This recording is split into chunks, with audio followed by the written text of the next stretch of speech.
கண்களை மூடி திரும்ப நோக்கி பார்க்கலாம். அன்பின் தெய்வமே, உடைய வார்த்தை தியானிக்கும்படியாக நாங்கள் கடந்து வந்திருக்கிறோம். உடைய வார்த்தை ஆவியாயும் ஜீவனாயும் இருபுறம் கருக்குள்ள எந்தப்பட்டு தீர்த்தாற்றிலும் கூர்மையுள்ள பட்டயம் என்பதை நாங்கள் அறிந்திருக்கிறோம். உடைய வார்த்தை தந்தை பிள்ளைகள் எங்களுக்குள்ளே, சிந்தனைகளுக்குள்ளே, செயல்களுக்குள்ளே, நாடு இடங்களுக்குள்ளே ஆழமாக எழுதப்படுவதாக இந்த நீர் கொடுக்கிற செய்தி உங்களுடைய பிள்ளைகளுடைய வாழ்விலே ஆசீர்வாதமாய் மாறுவது மாத்திரமல்ல, இந்த வருடம் முழுவதும் அவர்கள் அவைகளை வைத்துக் கொள்ளக்கூடியாய் கிருபையினால் வசனத்தை புரட்டி போட எந்த சத்துருவுக்கு விடப்படாதபடி உங்களுடைய பிள்ளைகளை கீழடைக்கும்படியாக ஜெபிக்கிறோம். உங்களுடைய மகிமை பிரபாகத்துக்குள்ள இந்த இடத்தை நாங்கள் வைக்கிறோம். கர்த்தரே ஆளுகை செய்வீராக. அடியை மறைத்து கர்த்தர் வெளிப்படும்படியாக ஜெபிக்கிறோம். உங்களுடைய திருக்கரத்திலே தாழ்த்தி ஒப்புக் கொடுக்கிறோம். இறைவன் இயேசு கிறிஸ்து நாமத்தில் ஜெபிக்கிறோம் எங்கள் ஜீவனுள்ள நல்ல பிதாவே, ஆமென். நாம் அமரலாம். இந்த 2026 வருடம் முதல் ஓய்வு நாள் ஆராதனையிலே ஆண்டவருடைய சமூகத்திலே கூடி வந்திருக்கிறவங்களை நமது ஆண்டவரும் இரட்சகரும் வருகிறவருமாகிய இறைவன் இயேசு கிறிஸ்து நாமத்திலே வாழ்த்துகிறேன். இந்த வருடம் அநேக ஆசீர்வாதங்களை நம்முடைய வாழ்விலே ஆண்டவர் தந்திருக்கிறார், தரப்போகிறார். 25ஆம் வருடத்திலே அநேக நன்மைகளை ஆண்டவர் நமக்கு செய்தார். அவைகள் நம்முடைய வாழ்விலே இன்றைக்கு நாம் அனுபவிக்கக்கூடிய எல்லா நன்மைகளுக்கும் ஒரு காரணமாக காணப்படுது. அதே போல 2026ஆம் வருடம் நாம் எதிர்பார்ப்பதற்கும் வாஞ்சி பார்க்க அதிகமாய் நன்மை செய்யும்படியாய் ஆண்டவர் சித்தமுள்ளவராக இருக்கிறார். அதனால் தான் ஆண்டவர் இந்த நாளையிலே நாம் வாசித்த செய்தியிலே மிகவும் முக்கியமான கருப்பொருளாக நினைவு கூறுங்கள் என்று சொல்லக்கூடிய வார்த்தையை கொண்டு மத்தியிலே இடைபடும்படியாய் விரும்புகிறார். நினைவு கூறுங்கள் என்று சொன்னால் என்ன? மறந்து போனவைகளை நினைவில் கொள்ள வேண்டும். எதற்காக? நம்முடைய வாழ்விலே கர்த்தர் செய்த நன்மைகளை சிந்திப்பது மாத்திரமல்ல, கடந்த காலத்தை நாம் சிந்திக்கும் போது நிகழ்காலத்தில் ஆண்டவர் செய்த நன்மை நினைத்தவருக்கு நன்றி செலுத்த முடியும். எதிர்கால நன்மையை நாம் எதிர்பார்த்து நாம் ஆண்டவருக்கு நன்றி செலுத்த முடியும். ஒரு மனிதன் நன்றி உள்ளவனாய் வாழுவான் என்று சொன்னால், ஆண்டவரை நினைப்பான் என்று சொன்னால் நன்றி உள்ளவனாக வாழ்வான். உலகத்திலே வந்த எல்லா மனிதனும், நம்முடைய உலகத்திலே எல்லா மனிதனும் மாயையானவன் என்பதை நினைவில் கொள்ள வேண்டும். முதலாவதாக, இந்த உலகத்திலே நாம் வாழ்வது யாருக்கும் தெரியாது. உலகத்திலே நாம் எப்படி வாழ்வோம் என்பது யாருக்கும் தெரியாது. ஆனால் முடிவும் யாருக்கும் தெரியாது. ஆனால் வேதம் சொல்கிறது, அவர் தம்முடைய திட்டப்படி ஜனங்களை உருவாக்குகிறார். அவருடைய வேலை நிறைவேற்றும்படியாக இவர்களுக்கு பணிவிடைகளை கொடுக்கிறார். முடித்த பின்பாக அவர்கள் செய்ய வேண்டிய இலக்கு என்பதை ஆண்டவரே குறைக்கிறார். மனிதன் ஒருவனுடைய வாழ்வை நிர்ணயிப்பதில்லை. இலக்கு நிர்ணயிப்பது என்று சொல்லுவது ஆண்டவர் தான் நிர்ணயிக்கிறார். உலகத்தில் நீங்க பாத்தீங்கன்னா உலக மனிதர்களும் அப்படித்தான். ஒரு காரியத்தை செய்ய வேண்டும் என்று சொல்லி ஆசைப்பட்டு ஓடுகிறார்கள். கடைசியில அவர் ஜெயிக்கிறார்களா என்று பார்த்தால் எல்லாரும் ஜெயிப்பதில்லை. ஏனென்று சொன்னா, ஒரு மனிதனுக்கு வைக்கப்பட்ட உலகத்தின் வாழ்வின் இலக்கு உண்டு. அந்த இலக்கை அவன் நோக்கி சரியாக ஓடினாலும் அவன் போக வேண்டிய பாதையிலே காணப்படுகிற தடைக்கற்கள் அவனை அநேக நேரங்களிலே தள்ளி போட நினைக்கிறதை காண முடியும். விழுவது தவறல்ல, விழுந்து கிடப்பதுதான் தவறு. எப்படி? விழுவது தவறல்ல, விழுந்து கிடப்பது தவறு. இதை புரிந்து கொண்டவர்கள் ஜெயிக்கிறார்கள். அந்த விழுகை எவ்வளவு மோசமாக இருந்தாலும் அவைகளை தூக்கி தூர போட்டுவிட்டு இலக்கை சரியாக பிடிக்கிறார்கள். என்ன வேலை செய்தாலும் உலகத்தில் நாம் செய்யக்கூடிய எல்லா வேலைகளுக்கும் எதிரடியான கிரியைகள் எப்பொழுதுமே உண்டு.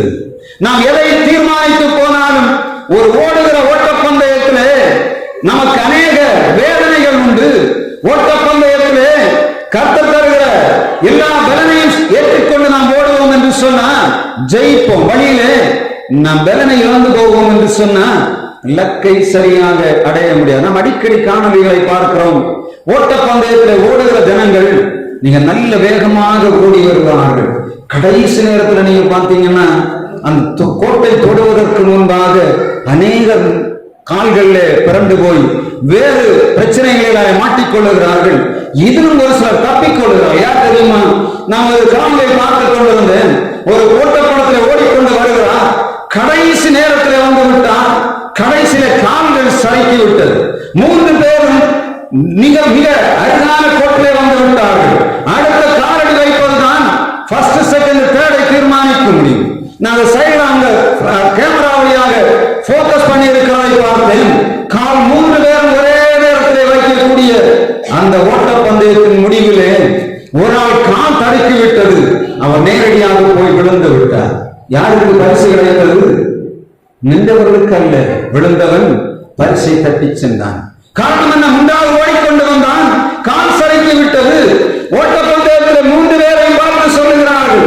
அந்த பகுதி முழுவதும் சொல்லுகிறது, இவன் தான் ஜெயிக்க போகிறான், இவரும் தொட்டு விட்டார் என்று நினைக்கிற நேரத்தில் இன்னொருவன் அதை தொட்டு விட்டான். யாருக்கும் நிர்ணயிக்கவே முடியவில்லை யார் வெற்றியை தீர்மானிப்பது. எங்கே எழுதப்பட்டது?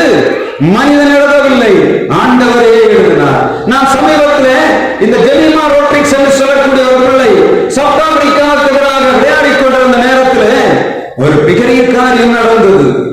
பெண்கள் போட்டியாக தோற்கக்கூடிய சூழ்நிலைக்குள் இருக்கிறது. ஒரு பெண் நின்று கொண்டிருந்தால், கிறிஸ்தவ பெண்கள் எல்லா விதத்திலும் நெருக்கப்பட்டவள். அவளை அந்த கிட்டத்தீவிர வைக்கக்கூடாது என்று முழுவதுமாக போராடினார்கள். ஆனால் கடைசியில் ஆண்டவர் செய்த வேலை என்ன? அவள் சொல்லுகிறாள், கடைசியில் எனக்கு ஒன்றும் தெரியவில்லை, வசனம் அந்த வசனத்தை நீங்கள் தரித்து நெல்லுங்கள், இந்த யுத்தத்தை நடத்துகிறவர் நான் அல்லவா, நான் இந்த யுத்தத்தை நடத்துகிறேன் என்று சொல்லி ஒன்றுக்கு முதலாக ஒரு ஈக்கள் மாதிரி இருந்த ஒரு பிள்ளை முழுவதுமாக நின்றாள். அந்த அந்த போட்டியை ஜெயித்தாள். அடுத்த முழு இறுதிக்கு அந்த டீமை அழைத்துக் கொண்டு போனதை பார்க்க முடியும். ஓட்டப்பந்தயத்தில் ஓடுகிறவர்கள் எல்லாரும் ஓடுவார்கள். ஆகிலும் ஒருவனே பந்தயத்தை பெற்றுக் கொள்வான் என்று அறியீர்களா? நீங்கள் பெற்றுக் கொள்ளத்தக்கதாக ஓடுங்கள். 2026ஆம் வருஷம் ஒரு இலக்கை நிர்ணயிக்க வேண்டும். முதல் வாரத்தில் நாம் கொடுக்கக்கூடிய தேவ செய்தி என்னவென்று சொன்னா, இலக்கை அடைய வேண்டும் என்று சொன்னா அதற்கு சரியாக ஓட வேண்டும். இலக்கை நிர்ணயிக்கும் போது நாம் பெற்றுக் கொள்வோம் என்று சொன்ன நம்பிக்கையோடு ஓட வேண்டும். எதிரில் வரக்கூடிய எல்லா தடைகளும் தளர்த்தறியும்படியாக ஆண்டவருடைய கொடுக்கிற செய்தியை நீங்கள் நினைவில் வைக்கும்படியாக நான் விரும்புகிறேன். உபாகம புஸ்தகம் 32ஆம் அதிகாரம் 11ஆம் வசனத்திலே ஒரு காரியம் சொல்லப்படுகிறது. வாசிக்கலாமா? உபாகமம் 32ஆம் அதிகாரம் 11ஆம் வசனம்.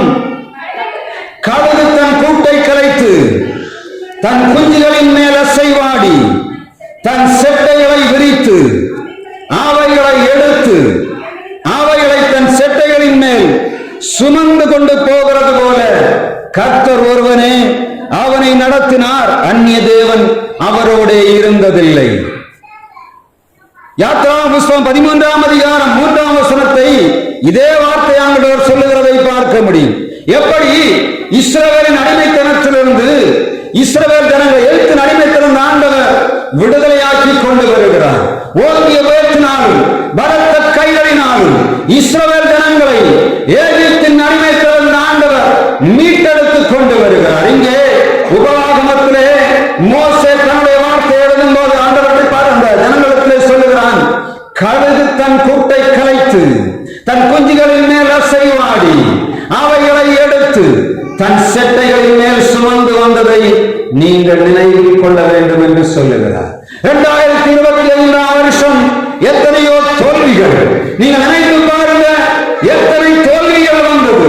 26 காண்கை போனா என்று சொல்லக்கூடிய எண்ணம் அநேகருக்கு இருந்தது. ஆண்டவர் இங்கே மோசை கொண்டு சொல்லும் போது அவர் சிங்கத்தை சொல்லவில்லை, அவர் மற்ற எந்த பிராணியையும் சொல்லவில்லை, கழுகை சொல்லுகிறார். ஏன் கழுகை ஆண்டவர் சொல்லுகிறார்?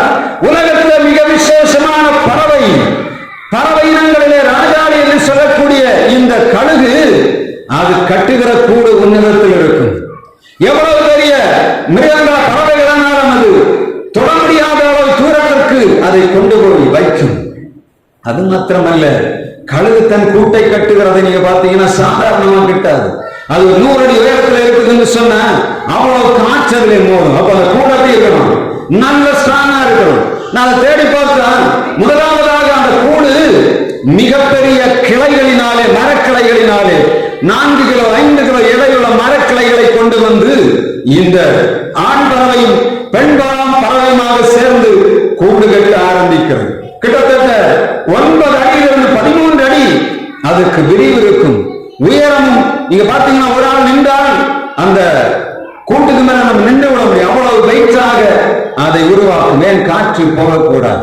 இரண்டாவதாக முக்களை கொண்டு வந்து வைக்கும். முடிந்தால் கற்களையும் பரத்தி விட்டு முக்களை அதற்கு மேலே வைக்கிறது.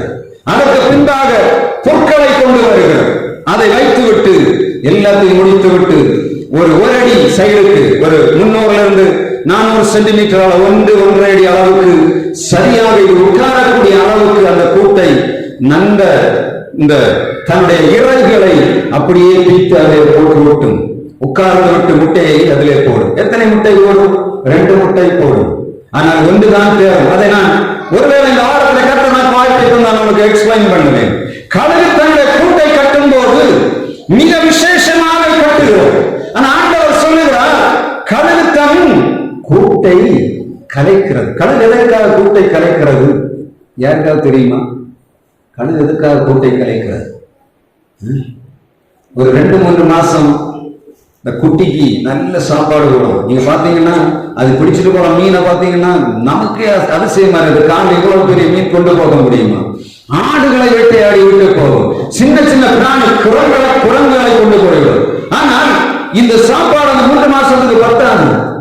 முடித்தோட இனி தாக்கு பிடிச்ச முடியும். ஏன்னா குட்டை போடுவதற்கு 3 மாதத்திற்கு முன்பாக வேலை ஆரம்பிக்கிறது. கூடு கட்டணும். கூடு கட்டி விட்டு முட்டையை போட வேண்டும்.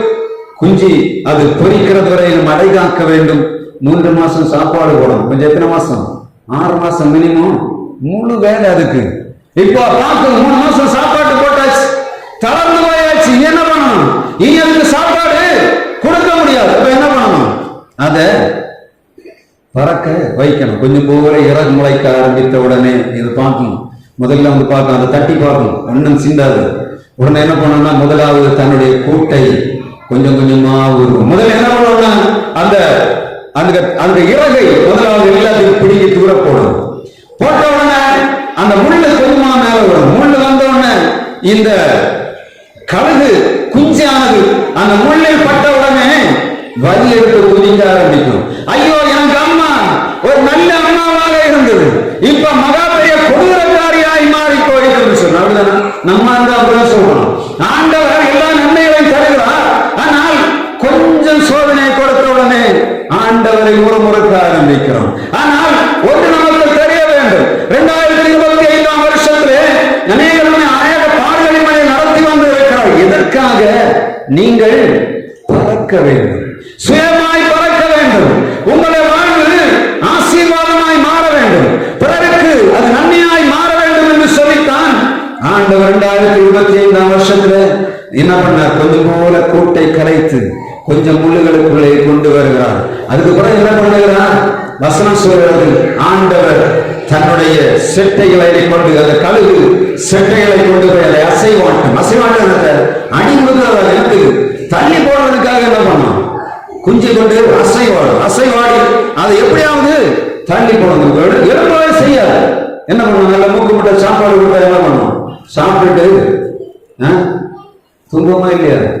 இஸ்ரவேல் ஜனங்கள் ஆண்டவர் 430 வருஷம் அவர்களை அந்த இடத்துல வைத்திருந்தாலும் அவர்கள் சொல்லுகிறார்கள், ஆண்டவர் அங்கிருந்து எழுத்து அடிமைகள் விடுதலையாக்கி வந்தவர்கள் சொல்லுகிறார்கள், நாங்கள் கிரயமில்லாமல் சாப்பிட்ட வெள்ளரிக்காய்கள், கொம்மட்டிக்காய்கள், இறைச்சி இவைகளை நினைக்கிறோம். அப்ப என்ன பண்ணாங்க? அடிமைத்தனத்துல வீட்டுல இருந்தாலும் விலையில்லாம என்ன சாப்பிட்டாங்க? வெள்ளரிக்காய் கிடைச்சது, கொம்மட்டிக்காய் கிடைச்சது, நல்ல கறி கிடைச்சது. அந்த எரிச்சலுடைய பாத்திரங்களை உட்கார்ந்து சுகமாக சாப்பிட்டார்கள். இப்போ வனாந்தரத்தை கொண்டு வருவது என்ன ஆகுது?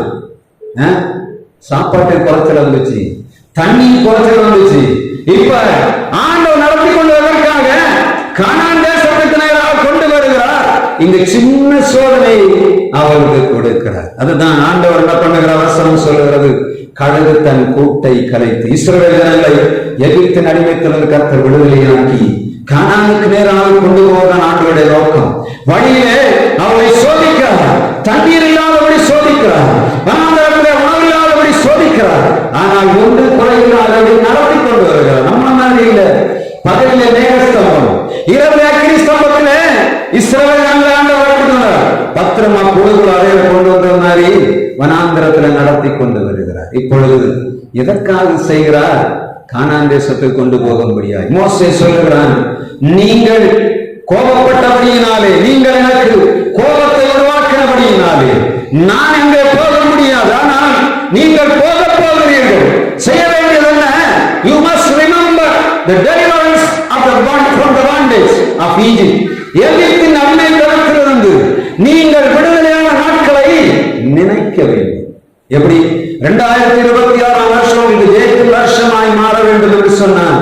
2025 வருஷம் ஆண்டவர் உங்களை எகிப்தின் காலமாயிலிருந்து, சுண்ணாம்பு காலமாயிலிருந்து அடிமைத்தனத்தில் மீட்டெடுத்த நாளை நினைவில் வைத்துக் கொள்ள வேண்டும். எப்பொழுது பார்த்தாலும் நினைவுகள், ஆண்டவரே நான் இந்த சூழ்நிலை இருந்தேன், ஆண்டவரே எவ்வளவு போராட்டத்தை சுமந்து வந்தேன், ஆனால் நான் மறக்க போகிறதில்லை. இப்ப எப்படி வந்திருக்கோம்? 2026 காலடி எடுத்து வைத்திருக்கிறோம்.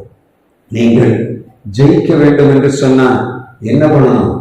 ஆண்டவருடைய விடுதலையை நினைவில் கொள்ள வேண்டும். Remember the deliverance from the bondage of Egypt.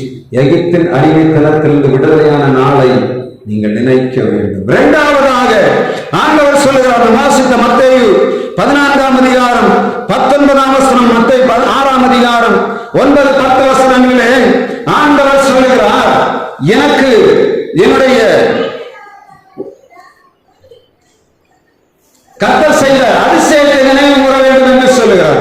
அங்கே சொல்லப்படுகிறது, சீடர்கள் இயேசு கடந்து வருகிற பாதையிலே இவர் பரிசேயர் சதுசேயர் என்பவருடைய பிடித்தமாவை குறித்து எச்சரிக்கையாக இருக்க வேண்டும் என்று சொல்லுகிறார். சொல்லிவிட்டு சொல்லுகிறார், நீங்கள் உணராதிருக்கிறது என்ன? உணர வேண்டும். எதை உணர வேண்டும்?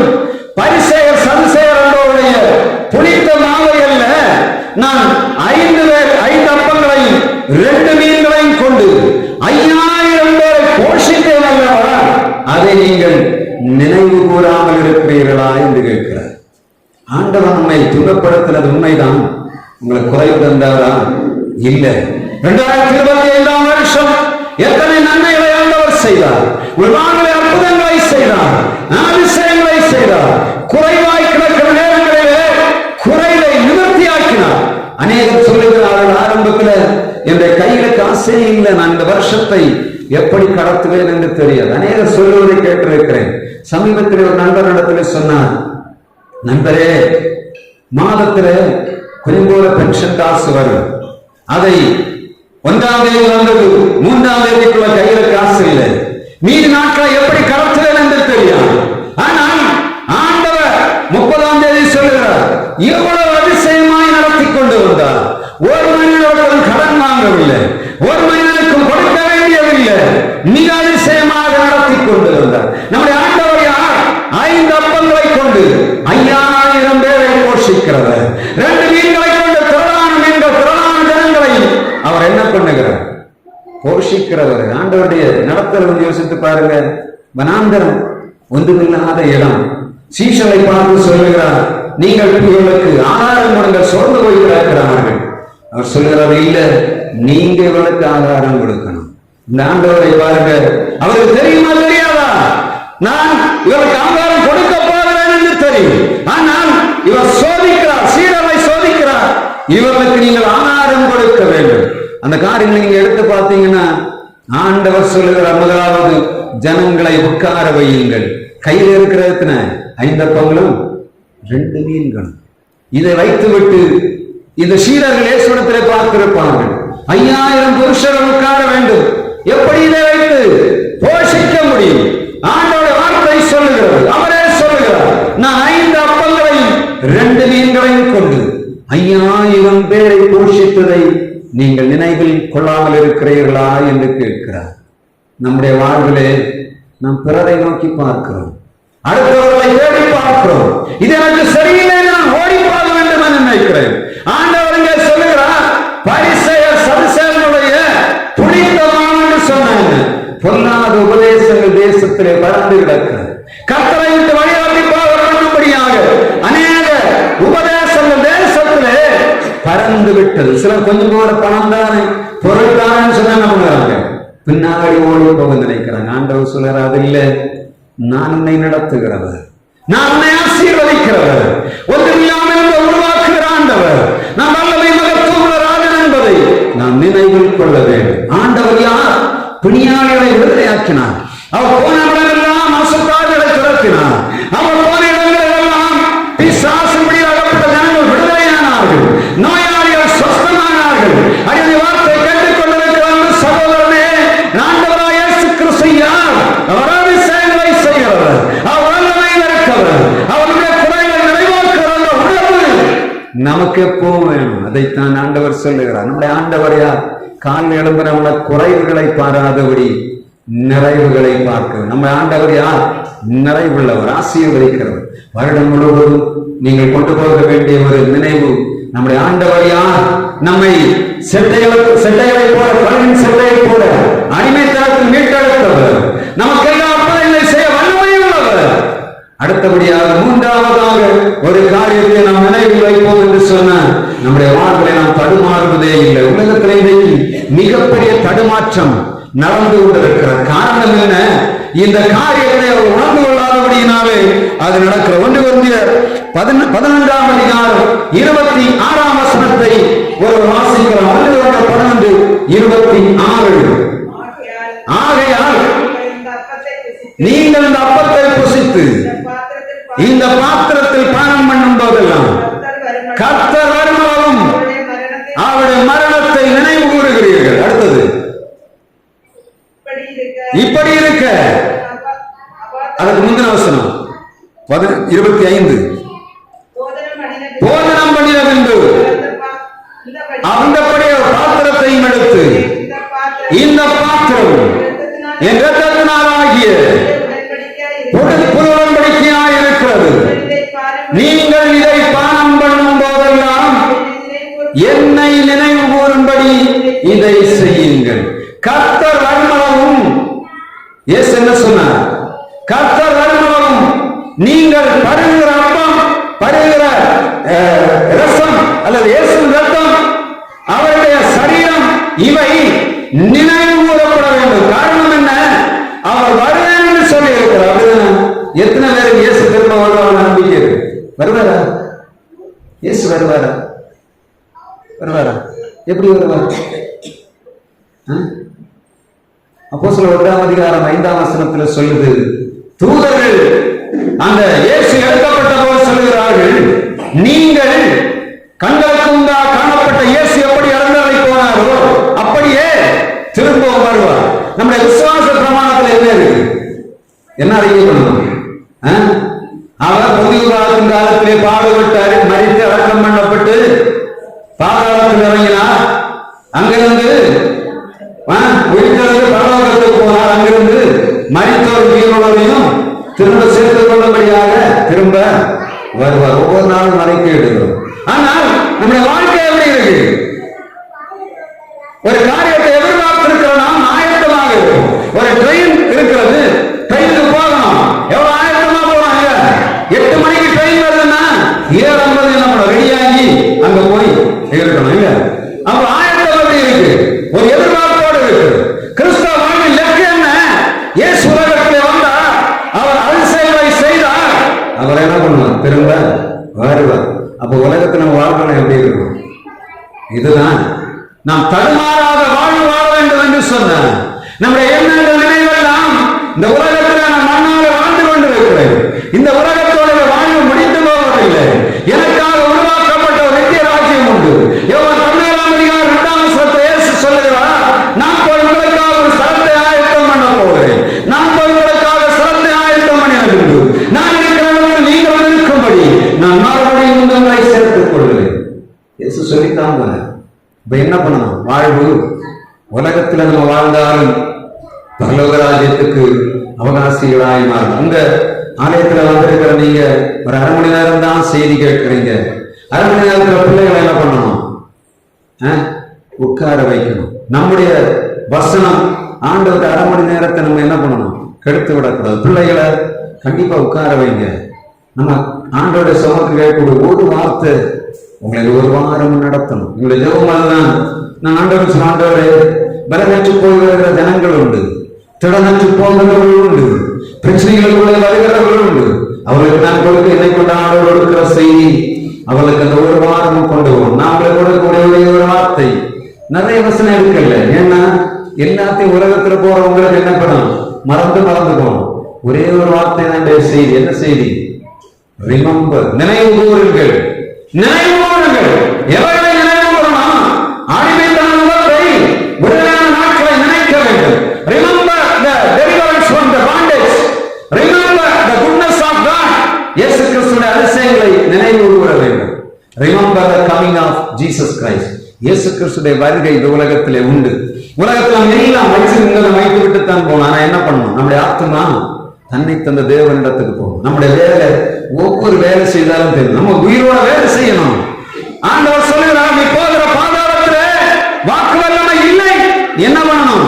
உனக்கு கிடைக்கிற முழுவதோட செய். ஆனா என்ன பண்ணணும்? நம்பிக்கை எப்படி இருக்கணும்? பரலோகத்தை நோக்கி இருக்கு. நாம் கட்டி வைத்ததெல்லாம் இங்கதான் இருக்கும். ஆனா நம்முடைய ஆத்மா எங்க போனோம்? முடிவிலே பரலோகத்தை தரிசனம். அப்படிதான் என்ன பண்ணணும்? பாவத்தில் நம்ம விடுதலையாக முடியும். நம்முடைய வாழ்க்கை பாவத்துக்கு நேராக போகிறது என்று சொன்னார். நம்முடைய வாழ்க்கை அக்கிரமத்துக்கு நேராக போகிறது என்று சொன்னார். நம்முடைய வாழ்க்கை வேலைக்கு போகிறது என்று சொன்னார். நம்ம பாதுகாக்கப்பட வேண்டும் என்று சொன்னார். கர்த்தர் ஒருவர் வருவார், அவர் பரிசுத்தனுக்கு பரிசுத்தமாய் நியாயம் தீர்ப்பார். மத்த 26ஆம் அதிகாரம் 52ஆம் வசனம் சொல்லுகிறது. மிக தெளிவாக ஆண்டவர் சொல்லுகிறார், பரிசுத்தமாகிறவன் பரிசுத்தமாகட்டும், நீதி செய்யலாம் நீதி செய்யட்டும், அசுத்தமாயிருக்கும் அசுத்தமாயிருக்கட்டும், அவர்களுக்கு நான் அளிக்கிறவன் என்னோடு கூட வருகிறது என்று சொன்னார். அப்படிதானே? நம்முடைய வாழ்வு, நம்ம செய்கிறது எல்லாத்துக்கும் வரைபாடு உண்டு என்பதை நினைவில் கொள்ள வேண்டும். எனவே ஆண்டவர் வருகையை நாம் இன்றைக்கு நினைவு நிறுத்தி நாம் வாழுவோம். 2026 வருஷம் நீ ஜெயிக்கணும்னா இது ஒரு பெரிய ஃபார்முலா. ரிமெம்பர். நம்ம தவறு செய்கிறோம் என்று நினைப்போம் என்று சொன்ன அந்த பழைய நாட்களை நினைக்கணும். நம்ம ஆண்டவர் உழைத்த நாட்களை நினைக்கணும். எல்லாவற்றுக்கும் மேலாய் ஒரு சமாதானத்தின் நாயகர் திரும்ப வரப்போகிறார். எனவே நான் தவறு பண்ணக்கூடாது, நான் பிறருக்கு தீங்கு செய்யக்கூடாது, கர்த்தர் போல சமாதானத்தை அனுபவிக்க வேண்டும் என்று சொல்லி உணர்வு எப்பொழுது வரும்? இந்த உலகம் நிலையில்லாதது. இந்த உலகத்திலே நான் வாழப்போகிற நாட்கள் கொஞ்ச நாட்கள். இந்த உலகம் தலைகளாக சுத்திக் கொண்டிருக்கு. எத்தனை பேருக்கு தெரியும்? நம்ம பூமி உருண்டையா இருக்கு. நம்ம எங்க நிக்கிறோம்? தலைகளா நிக்கிறோம். யாருக்காவது தெரியுமா? பூமியில வெளிப்பக்கம் என்ன இருக்கு? வெட்ட வெளி. நம்ம நிக்கிற பூமி தர. இப்ப நம்ம மேல இப்ப நிக்கிற மாதிரி இருக்கு. அமெரிக்காக்காரங்க இருக்கிறாங்க, அடியில இருக்கிறாங்க. யோசித்து பாருங்க, தலைகளா நின்றுட்டு இருக்கு அந்த பூமியில. யாரும் இந்த பூமிக்கு சொந்தமானவர்கள். எனவே நம்முடைய ஆண்டவர் வருவார், தம்முடைய பிள்ளைகளை சேர்த்துக் கொள்ளும்படியாக வருவார் என்ற நினைவு உங்களுக்கு வேண்டும். என்ன நினைவு? இன்றைக்கு உங்களுடைய செய்தி remember. Remember, remember the golden days. கர்த்தர் உங்களை விடுதலையாக்கிய நாட்களை 2025ஆம் வருஷத்திலே கொண்டு வந்த பாதைகளை நினைக்க வேண்டும். கர்த்தர் உங்களுக்கு அதிசயங்களை செய்ய போகிறார் என்ற நினைவு உங்களுக்கு வேண்டும். நீங்கள் செய்யக்கூடிய எல்லா காரியத்திலும் ஒரு பிரதிபலன் உண்டு என்ற உணர்வு, நினைவு உங்களுக்கு வேண்டும். கர்த்தர் தொடர்ந்து உங்களோடு இடைபடுவாராக. நாம் எழுந்து நின்று ஒரு பாடலை பாடும்போது ஆண்டவருக்கு என்று காணிக்கை செலுத்தலாம்.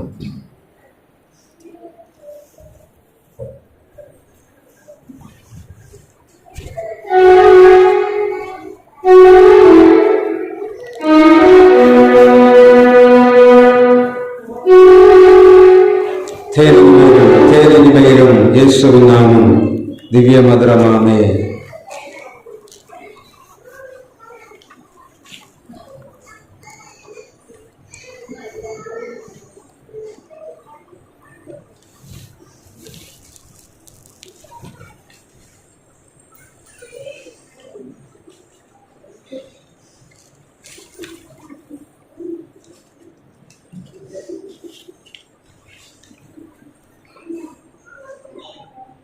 பாருங்க.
மண்ணினாலே உருவாக்கி பூமி மண்ணினாலே எங்களை உருவாக்கி எங்களால் இந்த நாளை கொண்டு சேர்த்து உம்மை தொழுது கொள்ளும்படியாய் உம்மை நாங்கள் ஆராதிக்கும்படியாய் வாழ்க்கையை கேட்கும்படியாக சாகியதுக்காக நன்றி செலுத்துகிறோம். ரிமெம்பர், நினைவு கூறுங்கள் என்று சொன்ன வார்த்தையின் பிரகாரம் உம்முடைய பிள்ளைகள் அடிமைத்தனங்கள் விடுதலையான நாட்களை நினைவு கூர்ந்து கர்த்தர்களை வாழ்க்கை செய்யக்கூடிய அற்புதங்கள் அதிசயங்களையும் நினைவில் வைத்து எதிர்கால வாழ்வு இந்த உலகத்தை இல்ல உண்மையை நோக்கி வாழக்கூடியான வாழ்வோடு எங்கள் பிள்ளைகள் சிறைக்கும்படியாக கிறிஸ்தவ வாழ்வு இலக்கை ஒவ்வொருவரும் சரியாக அடையும்படியாக எங்கள் பிள்ளைகள் பயன்படுத்தும்படியாக இருக்கிறோம். இவள் ஆசீர்வதிக்கப்பட்ட சந்ததியப்பா உலகம் கண்டு வளர்க்கும் இந்த பிறந்தவர்களை பகுதி பிள்ளைகள் சும சபை பிள்ளைகள் நிறைவானவர்கள் ஆண்டவரால் ஆசீர்வதிக்கப்பட்டவர்கள் இவர்கள் கனி கொடுக்கும்படியாக கற்றுக்கிறார். உடைய பிள்ளைகளுக்கு கரங்களில் தாழ்த்துகிறோம். இந்த நாடுகளுக்காக இந்த ஆலயத்துக்காக ஒரு உபகரணத்தை கொடுக்கிறது நம்முடைய பிள்ளையை ஆசீர்வதிக்கிறார். அவருடைய கையின் பிரயாசங்களை ஆசீர்வதிக்கும்படியாக இருக்கிறோம். ஆண்டவரே கொடுக்கப்படும் சொன்ன பிரகாரம் உங்களுடைய பிள்ளைகள் மனநிலை ஓடு கொடுக்கிற எல்லா காரியங்களிலும் ஆசீர்வாதங்களை வைக்கும்படியாக இருக்கிறோம். உமக்காக உற்சாகமாய் காணிக்கை கொண்டு வந்த பிள்ளைகளை கத்த கண்ணோக்கி பார்ப்பீராக. உங்களுடைய ஆசீர்வாதங்களை வாய்க்கங்களை எழுதுகிறார்கள். வானத்தில் பரநிலத்தில் போகட்டும். உங்களை ஆசீர்வதிக்கும்படியாக நான் ஆசீர்வதிக்கிறேன். நண்பர்களே உங்களுடைய பிள்ளைகளுக்கு நாளிலே கத்தாவை வேலை கொடுக்கிற பிள்ளைகளை ஆசீர்வதிக்கிறார்கள். அவருடைய குடும்பத்துக்கு ஆசீர்வாதத்தை கட்டளை எழுதுகிறார்கள். ஒரு தேவையான சரீர சுகமான கட்டளை எழுதுகிறார்கள். சம்பாதிப்பதற்கு பலனை நம்முடைய பிள்ளைகள் கட்டளை எழுதக்கூடிய ஆண்டவரே இவர் கை பிரயாசங்களும் சத்துருவானது படாத இடைக்கிறார்கள். மைக்கினால் பிள்ளைகள் தருவது நிறைவான வரும்போது குறைவான வழிந்து போகும் என்று சொல்லி நிறைவான ஆசீர்வாதம் கட்டளையிடும் பிள்ளைகள் கத்தானோடு மக்கள் நிறைவாய் வாழும்படி இருக்கிறது. அந்த மாதம் நடைபெற வேண்டிய எல்லா காரியங்களும் பொருட்படுத்துகிறார். இந்த வருடம் ஆசீர்வாத நன்மையை பிள்ளைகளுக்கு அனுபவிக்கும்படியாக இருக்கிறது. நிறைவான வரும்போது குறைவான என்ற வார்த்தைகள் அவர்கள் நிறைவான ஆசீர்வாதத்தை வைத்து ஆசீர்வதிக்கும்படியாக புறப்படத்தோடுதான் பாதுகாக்கும் ஆசீர்வாதம் தங்கி இருக்கும்படியாக ஜெபிக்கும். இந்த இடத்துல கிரியை செய்கிற எல்லா அதிகாரமே சுனாமத்தில் போவதாக ஜெபிக்கிறோம். எங்கள் ஜீவன நல்ல பிதாவே, ஆமென்.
நம்முடைய பிதாவாகிய கடவுளுடைய அன்பும் குமாரனாகிய இயேசு கிறிஸ்துவின் கிருபையும் தூய ஆவியானவரின் இல்லாத பிரசன்னமும் நம் அனைவரோடும் என்றும் நிலைத்திருந்து காப்பதாக.